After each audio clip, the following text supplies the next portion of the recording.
Good morning जी सब नू। बच्चों 8th पार्ट देखियो। अज आप पढ़ांगे chemical properties of carbon compound.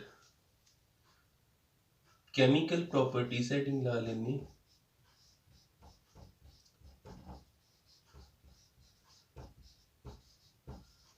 Chemical properties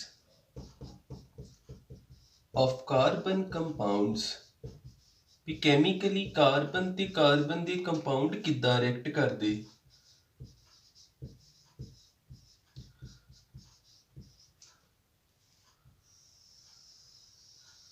ਇਹਦੇ ਅੰਡਰ ਫਸਟ ਪੜ੍ਹਦੇ ਆਪਾਂ ਕੰਬਸਸ਼ਨ। ਕਾਰਬਨ ਇੱਕ ਫਿਊਲ ਹੈ ਤੇ ਫਿਊਲ ਨੂੰ ਬਾਲਿਆ ਜਾ ਸਕਦਾ ਵਾ ਆਕਸੀਜਨ ਦੀ ਪ੍ਰੈਜ਼ੈਂਸ ਵਿੱਚ ਤੇ ਉਸ ਪ੍ਰੋਸੈਸ ਨੂੰ ਕਹੀਦਾ ਕੰਬਸਸ਼ਨ। ਕੰਬਸਸ਼ਨ ਦਾ ਮਤਲਬ ਹੁੰਦਾ burning of fuel in the presence of oxygen. burning of fuel in the presence of oxygen called combustion। ਕਿਸੇ ਫਿਊਲ ਦਾ ਬਲਣਾ ਆਕਸੀਜਨ ਦੀ ਪ੍ਰੈਜ਼ੈਂਸ ਵਿੱਚ ਉਹਨੂੰ ਕੰਬਸਸ਼ਨ ਆਪਾਂ ਬੋਲਦੇ ਹਾਂ। ਐਗਜ਼ਾਮਪਲ ਦੇ ਰੂਪ ਵਿੱਚ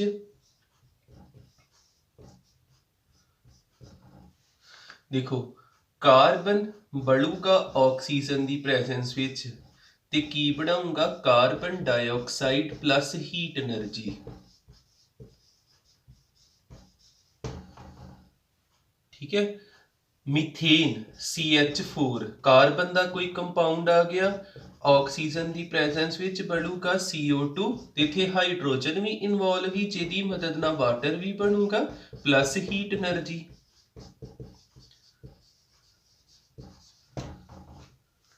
ठीक है। इनू रिएक्शन नू बैलेंस जे करना ते कर सकदे तुसीं, क्योंकि इत्थे 4 हाइड्रोजन इत्थे 2 हाइड्रोजन, इहदे अगे 2 ला दोगे 4 हो जाना। ऑक्सीजन किन्ने हो गए 2 + 2 4, ਇਹਦੇ ਅੱਗੇ 2 ਲਾ ਦੋਗੇ 4 ਹੋ ਜਾਣਾ। ਇਹ ਕਿਹੜਾ compound he methane.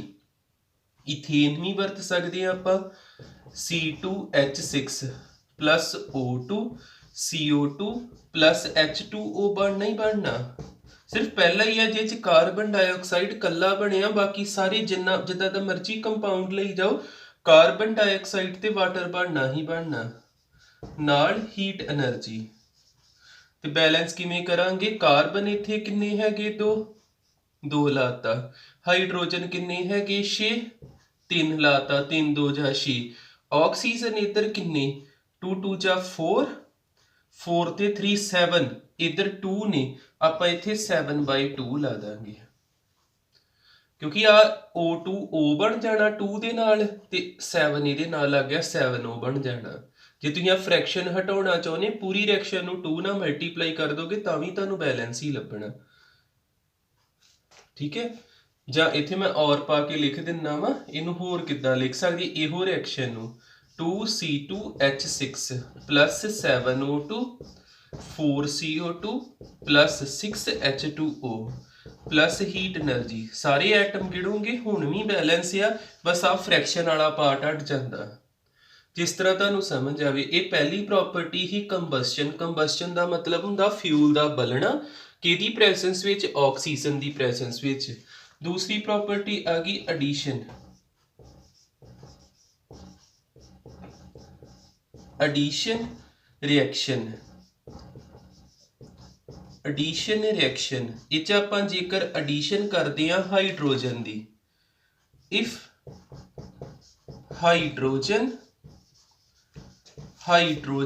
is added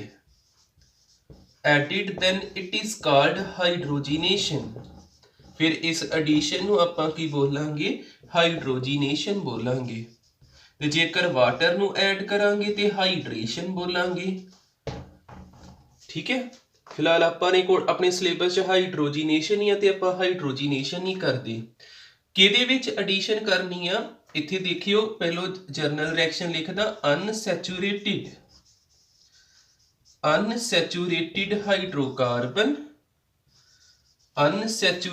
hydrocarbon दे विच आपां हाइड्रोजन ऐड करांगे, in the presence of catalyst. Catalyst ਜਿਹੜੇ ਰਿਐਕਸ਼ਨ ਦੀ ਸਪੀਡ ਨੂੰ ਵਧਾ ਦਿੰਦੇ, ਐਨਹੈਂਸ ਕਰਦੇ ਰਿਐਕਸ਼ਨ ਨੂੰ, ਤੇ ਕੀ ਬਣ ਜਾਊਗਾ? ਸੈਚੂਰੇਟਿਡ ਹਾਈਡਰੋਕਾਰਬਨ। ਸੈਚੂਰੇਟਿਡ ਹਾਈਡਰੋਕਾਰਬਨ। ਅਨਸੈਚੂਰੇਟਿਡ ਵਿੱਚ ਜੇਕਰ ਆਪਾਂ ਹਾਈਡਰੋਜਨ ਐਡ ਕਰਦੇ ਆ ਕੈਟਾਲਿਸਟ ਦੀ ਪ੍ਰੈਜ਼ੈਂਸ ਵਿੱਚ ਤੇ ਕੀ ਬਣ ਜਾਂਦਾ? ਸੈਚੂਰੇਟਿਡ। ਅਨਸੈਚੂਰੇਟਿਡ ਕਿਹੜੇ ਹੁੰਦੇ? ਡਬਲ ਤੇ ਟ੍ਰਿਪਲ ਬੌਂਡ ਵਾਲੇ, ਜਿਵੇਂ ਕਾਰਬਨ ਡਬਲ ਬੌਂਡ ਕਾਰਬਨ, ਇਹ ਵੀ ਅਨਸੈਚੂਰੇਟਿਡ ਆ। ਕਾਰਬਨ ਟ੍ਰਿਪਲ ਬੌਂਡ ਕਾਰਬਨ, ਇਹ ਵੀ ਅਨਸੈਚੂਰੇਟਿਡ ਆ। ਇਹਨਾਂ ਦੇ ਵਿੱਚ ਕਿਹਨੂੰ ਐਡ ਕਰਨਾ ਆਪਾਂ? ਹਾਈਡਰੋਜਨ ਨੂੰ। ਕਿਹਨੂੰ ਐਡ ਕਰਨਾ? ਹਾਈਡਰੋਜਨ ਨੂੰ। ਕਿਹਦੀ ਪ੍ਰੈਜ਼ੈਂਸ ਵਿੱਚ? ਕੈਟਾਲਿਸਟ। ਕੈਟਾਲਿਸਟ ਡੀ ਬਲੌਕ ਦੇ ਮੈਟਲ ਹੀ ਹੁੰਦੇ, ਮੈਟਲ ਜਾਂ ਉਹਨਾਂ ਦੇ ਕੰਪਾਊਂਡ, ਤੇ ਡੀ ਬਲੌਕ ਵਿੱਚ ਉਹ ਨਿਕਲ ਲਿਖ ਸਕਦੇ। ਨਿਕਲ ਦੀ ਪ੍ਰੈਜ਼ੈਂਸ ਵਿੱਚ ਕੈਟਾਲਿਸਟ ਨੇ ਕੀ ਕਰਨਾ ਵਾ? ਇਹਨਾਂ ਦੋਨਾਂ ਨੂੰ ਸਰਫੇਸ ਏਰੀਆ ਪ੍ਰੋਵਾਈਡ ਕਰਨਾ। ਇਹ ਦੋਨੋਂ ਗੈਸਿਸ ਨੇ, ਆ ਵੀ ਗੈਸ ਆ, ਇਥੀਨ ਇਥਾਈਨ ਵੀ ਗੈਸ ਆ, ਦੋਨਾਂ ਨੂੰ ਸਰਫੇਸ ਏਰੀਆ ਪ੍ਰੋਵਾਈਡ ਕੀਤਾ ਵੀ ਇੱਥੇ ਆਣ ਕੇ ਅਡਜ਼ੋਰਬ ਹੋਣ, ਚਿਪਕਣ, ਪੁਰਾਣੀ ਬੌਂਡ ਟੁੱਟਣ, ਨਵੀਂ ਬੌਂਡ ਬਣਨ ਤੇ ਅੱਗੇ ਕੋਈ ਪ੍ਰੋਡਕਟ ਬਣ ਜੇ। ਅੱਗੇ ਜਾ ਕੇ ਕੀ ਬਣਨਾ ਵਾ? ਸਿੰਗਲ ਬੌਂਡਡ ਹਾਈਡਰੋਕਾਰਬਨ ਬਣ ਜਾਣਾ। ਅਨਸੈਚੂਰੇਟਿਡ ਤੋਂ ਕੀ ਬਣ ਗਿਆ? ਸੈਚੂਰੇਟਿਡ। ਅਨਸੈਚੂਰੇਟਿਡ ਤੋਂ ਕੀ ਬਣ ਗਿਆ? ਸੈਚੂਰੇਟਿਡ। ਕਦ? ਜਦ ਹਾਈਡਰੋਜਨ ਐਡ ਕੀਤਾ, ਕਿਹਦੀ ਪ੍ਰੈਜ਼ੈਂਸ ਵਿੱਚ? ਕਿਸੇ ਕੈਟਾਲਿਸਟ ਦੀ ਪ੍ਰੈਜ਼ੈਂਸ ਵਿੱਚ। ਇੱਥੇ ਆਪਾਂ ਇਹਦੇ ਹਾਈਡਰੋਜਨ ਪੂਰੇ ਕਰੀਏ ਫਿਰ ਵੀ ਇਹਨੇ ਕਿੰਨੇ ਹਾਈਡਰੋਜਨ ਐਡ ਹੋਣੇ? ਇੱਥੇ 2H ਲੱਗਣੇ ਸੀ, ਇੱਥੇ ਵੀ 2H ਲੱਗਣੇ ਸੀ, ਇੱਥੇ 1H ਲੱਗਣਾ ਸੀ, 3 ਤੇ 1 4, ਇੱਥੇ ਵੀ 1H ਲੱਗਣਾ ਸੀ। ਇੱਧਰ ਸਿੰਗਲ ਬੌਂਡ ਹੋਣ ਤੇ ਕਿੰਨੇ ਲੱਗਣੇ ਸੀ? 3 ਤੇ 3, ਇੱਥੇ ਵੀ 3 ਤੇ 3। ਉੱਪਰ ਹਾਈਡਰੋਜਨ ਗਿਣਿਓ ਐਰੋ ਤੋਂ ਇੱਧਰਲੇ ਬੰਨੇ, 2 ਤੇ 2 4 ਤੇ 2 6, ਇੱਧਰ ਵੀ ਕਿੰਨੇ? 3 ਤੇ 3 6। ਇਹ ਰਿਐਕਸ਼ਨ ਪੂਰੀ ਬੈਲੈਂਸ ਆ। ਇਹਦੇ ਵਿੱਚ 2 ਤੇ 2 4 ਤੇ ਇੱਧਰ 6 ਵਾ, ਇੱਧਰ ਘੱਟ ਆ, ਇੱਥੇ 2 ਲਾ ਦੇਣਾ ਤੇ 6 ਹੋ ਜਾਣੇ। ਮੈਂ ਤੁਹਾਨੂੰ ਦੋ ਪ੍ਰੋਪਰਟੀਆਂ ਦੱਸੀਆਂ ਜੀ। ਕੰਬਸਸ਼ਨ ਦਾ ਮਤਲਬ ਆ ਫਿਊਲ ਦਾ ਬਲ ਜਾਣਾ, ਕਿਹਦੀ ਪ੍ਰੈਜ਼ੈਂਸ ਵਿੱਚ? ਆਕਸੀਜਨ ਦੀ ਪ੍ਰੈਜ਼ੈਂਸ ਵਿੱਚ। ਫਿਊਲ ਹੀ ਨੇ ਸਾਰੇ ਇਹ, ਕਾਰਬਨ, ਮੀਥੇਨ, ਇਥੇਨ, ਇਥਾਈਨ, ਜੋ ਵੀ ਹੋਊਗਾ, ਤੇ ਆ ਚੀਜ਼ਾਂ ਅੱਗੇ ਬਣ ਜਾਣੀਆਂ। ਐਡੀਸ਼ਨ ਰਿਐਕਸ਼ਨ ਦਾ ਮਤਲਬ ਆ ਵੀ ਹਾਈਡਰੋਜਨ ਨੂੰ ਐਡ ਕਰਨਾ ਤੇ ਅੱਗੇ ਅਨਸੈਚੂਰੇਟਿਡ ਤੋਂ ਸੈਚੂਰੇਟਿਡ ਬਣ ਜਾਣਾ। ਥੋੜਾ ਕੁ ਤੁਹਾਡੀ ਨੌਲੇਜ ਲਈ ਇੱਥੇ ਦੱਸ ਦਿੰਨਾ ਕੁਝ ਨਾਮ। ਹਾਈਡਰੋਜੀਨੇਸ਼ਨ। ਹਾਈਡਰੋਜੀਨੇਸ਼ਨ। ਹਾਈਡਰੋਜੀਨੇਸ਼ਨ ਦਾ ਮਤਲਬ ਕਿਹਨੂੰ ਐਡ ਕਰਨਾ ਵਾ? H2 ਨੂੰ, ਹਾਈਡਰੋਜਨ ਨੂੰ।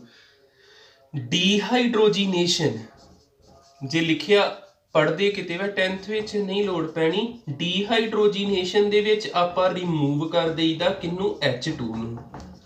H2 ਰਿਮੂਵ ਹੋ ਜਾਂਦਾ ਜੇ ਅੱਗੇ D ਲੱਗ ਜਾਂਦਾ। ਜੇਕਰ ਹੋਵੇ ਹਾਈਡਰੇਸ਼ਨ, ਇਕੱਲਾ ਹਾਈਡਰੇਸ਼ਨ, ਉਦੋਂ ਆਪਾਂ ਐਡ ਕਰਦੇ ਵਾਟਰ ਨੂੰ, H2O ਨੂੰ। ਜੇਕਰ ਲਿਖਿਆ ਹੋਵੇ ਡੀਹਾਈਡਰੇਸ਼ਨ, ਡੀਹਾਈਡਰੇਸ਼ਨ, ਉਦੋਂ ਆਪਾਂ ਕੀ ਕਰਦੇ ਹਾਂ? ਰਿਮੂਵ ਕਰ ਦਿੰਨੇ H2O ਨੂੰ। ਠੀਕ ਹੈ, ਇੰਨਾ ਕੁ ਫਰਕ ਹੁੰਦਾ ਜੀ। ਜੇ D ਲੱਗਦਾ ਤੇ ਕੋਈ ਚੀਜ਼ ਰਿਮੂਵ ਹੋਣ ਦੀ ਆ, DE ਨਹੀਂ ਲੱਗਦਾ ਤੇ ਕੋਈ ਚੀਜ਼ ਐਡ ਹੁੰਦੀ ਪਈ। ਠੀਕ ਹੈ, ਹੋਰ ਵੀ ਹੁੰਦੇ। ਕਾਰਬੋਕਸੀਲੇਸ਼ਨ ਹੁੰਦਾ ਜਿਹ 'ਚ ਐਡ ਕਰੀਦਾ CO2, ਕਾਰਬੋਕਸੀਲੇਸ਼ਨ, ਤੇ ਜਿਹ 'ਚ ਰਿਮੂਵ ਕਰੀਦਾ CO2, ਡੀਕਾਰਬੋਕਸੀਲੇਸ਼ਨ ਹੁੰਦਾ। ਠੀਕ ਹੈ, ਇਹਦੀਆਂ 4 ਕੁ ਪ੍ਰੋਪਰਟੀਆਂ ਹੋਣੀਆਂ, 2 ਆਪਾਂ ਦੇਖ ਲਈਆਂ।